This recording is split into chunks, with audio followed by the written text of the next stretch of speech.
वरविनायकाची कथा.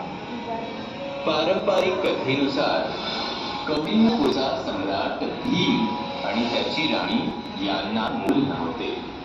ऋषी विश्वामित्र हे जंगलात तपस्या करीत होते. त्यांना भेटायला ते दोघे गेले.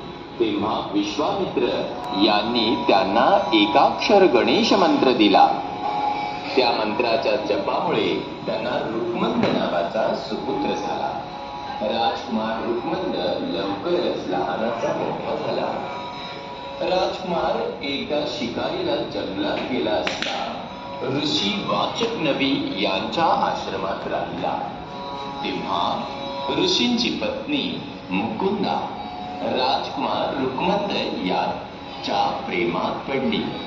पण राजकुमाराने तिचे प्रेम स्वीकारण्यास नकार दिला आणि तो आश्रम सोडून निघून गेला.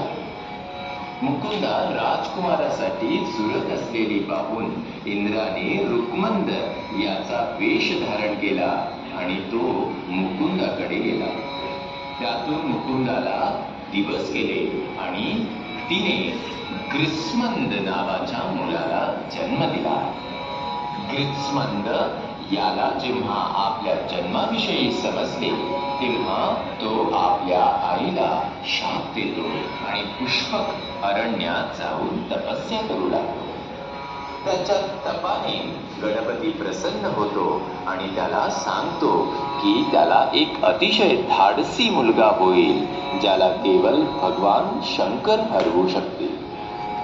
ग्रीष्मंद याने गणपतीला तेथेच कायमचा निवास करण्यास सांगितले आणि ब्रह्मज्ञान देण्याची विनंती केली. आज त्या जंगलाला भद्रका असे म्हणतात. ग्रीष्मंद याने त्या जागी गणपतीचे मंदिर बांधले आणि तिथे स्थापना केलेल्या गणपतीला वरदविनायक असे म्हणतात. असे मानले जाते की माघी चतुर्थीला जर इथे प्रसाद म्हणून मिळालेला नारळ खाल्ल्याने पुत्रप्राप्ती होते. त्यामुळे माघी उत्सवात या अष्टविनायकाच्या देवळात भक्त अतिशय गर्दी करतात.